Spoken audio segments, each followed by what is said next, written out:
Hey guys, and welcome back to my channel. Today I am going to show you some waterculture violets that are starting to bloom and some orchids that I brought over from my other space and go through some of the challenges I've been having and show you what I'm doing to help with these challenges. To start, I'd gotten some questions about waterculture violets blooming. I've had a few videos or a couple of videos where I've had some waterculture violets that were in bloom, but most of the ones I show you are either sick or recently moved to waterculture, so you're not going to really see anything that is showing blooms except for now. This one I think it was either last week's video or maybe 2 weeks ago, I can't remember, but this was a semi-miniature cool blue that I put into waterculture, maybe it was about a month ago. And last week when I was going through, I noticed there were little buds starting to form. So I wanted to show you. We got flowers. We got blooms. Isn't that cool? Very excited. It's in the waterculture. I have the inch of air for the roots to absorb their oxygen and doing really well. This leaf is going to come off and become a propagation because it's ugly. And probably this one too because it's old. And new leaves are looking nice and healthy. Gets its food, very dilute hydroponic fertilizer, but under the lights and loving it. So we're in the right direction with this puppy. Of course, I'll keep you guys up to date as things happen. The next one, this one I believe was also in last week's video, or whenever I did the video with that cool blue. This is a standard violet. This one was an original waterculture violet that I had months ago. It was in waterculture. It was far away from any light source. It wasn't being fed. I kind of had it. I transferred it to waterculture. I left it where it was. It wasn't getting any of the care that it really deserves. So I took it and I said, let me put it in some moss and put it someplace else that are under lights.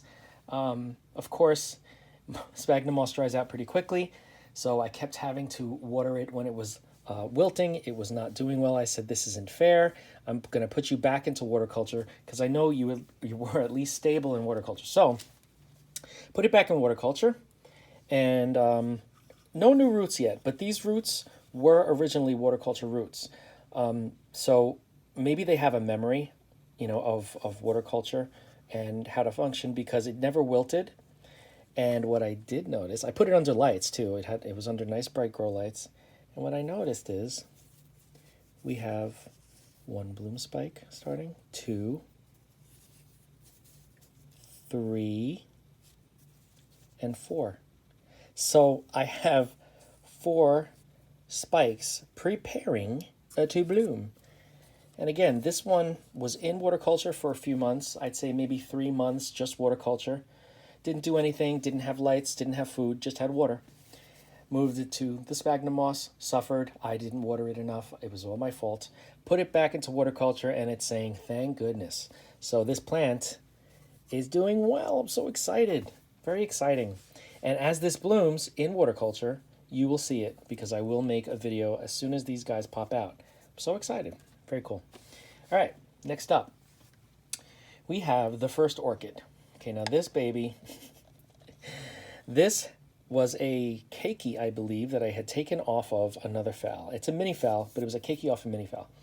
And I potted it up. I put it in some sphagnum moss, like most people do when they have a small orchid. And it was in the other grow space, so I wouldn't go there for, maybe a week at a time. And I started to notice that there was a mealybug problem. You can still see some of the mealybug powder, the residue, the wax, whatever, in there. So I immediately freaked out and I sprayed it with alcohol, wiped it down.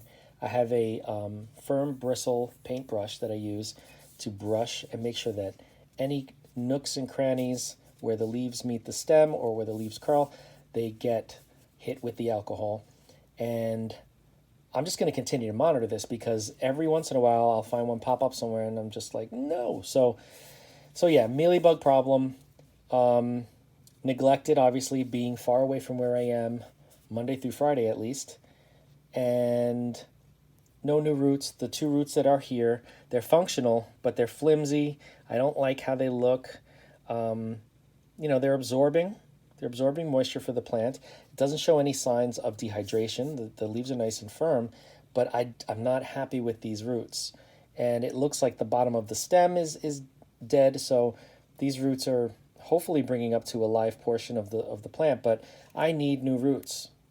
So I put this into spray culture. So all I do, as I've done in other videos showing you, take out your plant, mist it down really good, set it aside, put it in the bright light, and hope for the best. No, I'm kidding. They do really, really well in spray culture. So that one gets misted. Every time I come by and I see that the roots are dry, the velamen is grayish instead of greenish, I know that it's probably thirsty. So another one I brought, this orchid, I realized had a problem with scale. Now, I never ever have scale problems on any of my plants. This was the first time, I believe. I don't think there was any other one that I've had. And it was bad. I didn't even know. Now, I was looking on the plant. Well, first of all, let me just explain. This plant has been in spray culture for months now. Just in, it was in a glass mug, a see-through glass mug. And because it was in the other grow space, I would spray it really, really well and leave it. And I wouldn't go back for like a week. But as you can see, the plant loves it.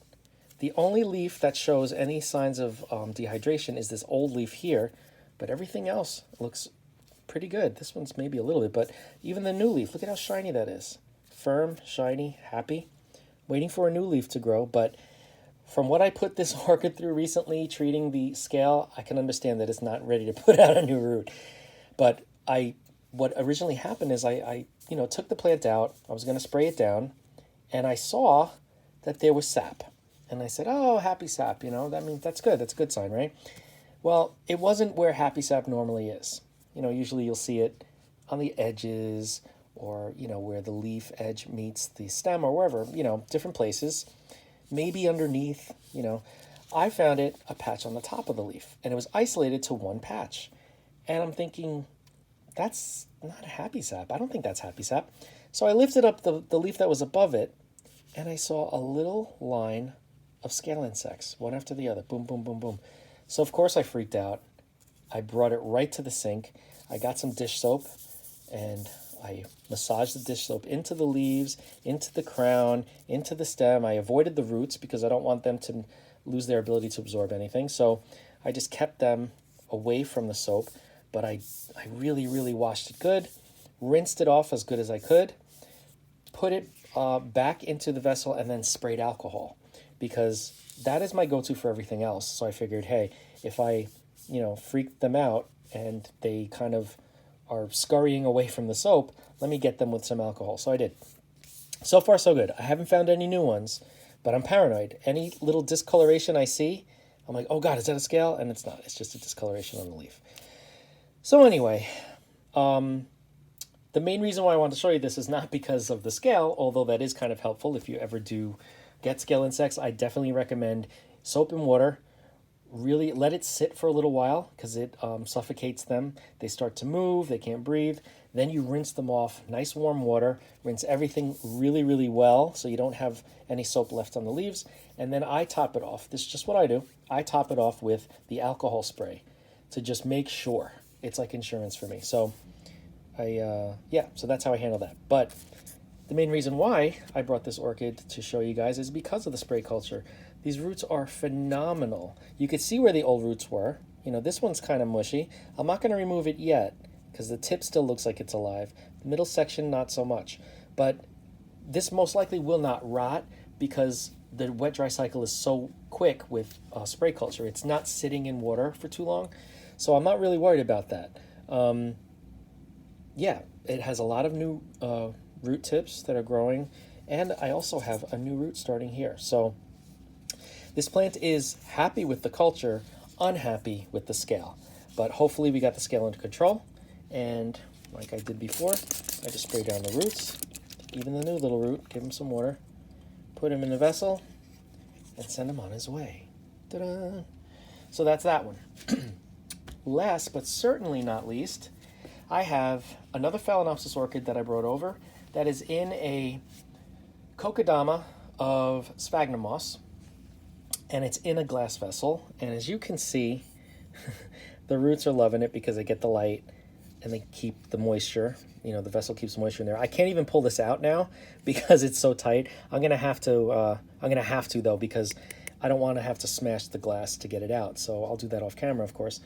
But you can see aerial roots all over the place. I actually started taking the aerial roots because they're getting long and the tips were drying out, and I've been curving them and putting them back into the vessel just so that they'll continue to grow at least in something that has moisture. Root hips are doing well, you can see. This one's not doing so well. This is one I didn't get to tuck in. You can see that's what they started to look like. They stopped growing. So if I take this and I were to stick it in, it would then probably start up again, which is great. But no insect pests on this one. It's doing really well. The story behind this, though, the reason why I brought this one along is because I had this obviously in the other space, and it had a bloom spike. This had beautiful white, plain white Phalaenopsis, you know, the common white that you find, that I believe the species was based on. So beautiful white, and because I'm not there very often, I'm there maybe once a week, the flowers, you know, the plant hadn't been watered. So when you don't water an orchid and it's in bloom, the first thing to sacrifice off of the plant is the flowers. It'll either blast or they won't last very long. They'll open, but they won't last very long. So when I found it, because it was kind of behind, it was right under the lamp, but it was bone dry. So I said, oh man, I missed it. I missed the show. And you know, Phalaenopsis flowers can last for months. So I was very mad at myself and irritated that I wasn't more thoughtful in what I was doing because I was in the middle of the move to this new space. But anyway, what I decided to do was cut the tip because the tip of the spike where the flowers had fallen off was already starting to shrivel and dry. So I cut it off right above one of the nodes. And I noticed, okay, well, we have some nodes here. So there's an opportunity. I have an opportunity to get this to have a secondary spike. So what I did was I pulled back the sheath. And as you can see, after a little while, we've got a bud. You see the bud there? That's going to be a secondary spike. Same with this one. Now, I don't know if I'm going to get two at the same time, or if one's going to go first and then the other one second. Your guess is as good as mine. Every orchid is a little different. It depends on how they're feeling and what they really want to do in the moment. But at least I know we have this option. I mean, I know a lot of people, when the spike is done, they'll go to like the node after, you know, one node away from the base of the plant or the stem of the plant, and they cut it.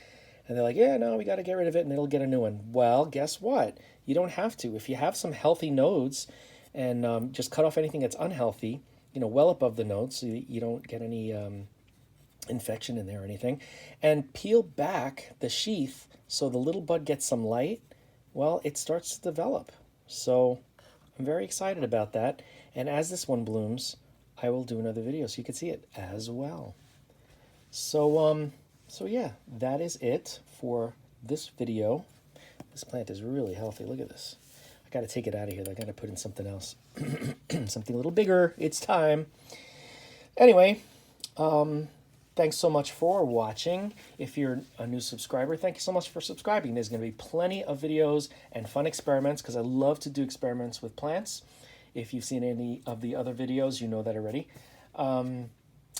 If you are new to the channel, welcome. Please consider subscribing because we have a lot of fun. And share with your friends. Hit the like button, the thumbs up, whatever that is. Hit the bell if you want to be notified anytime I upload. And I will see you in the next video.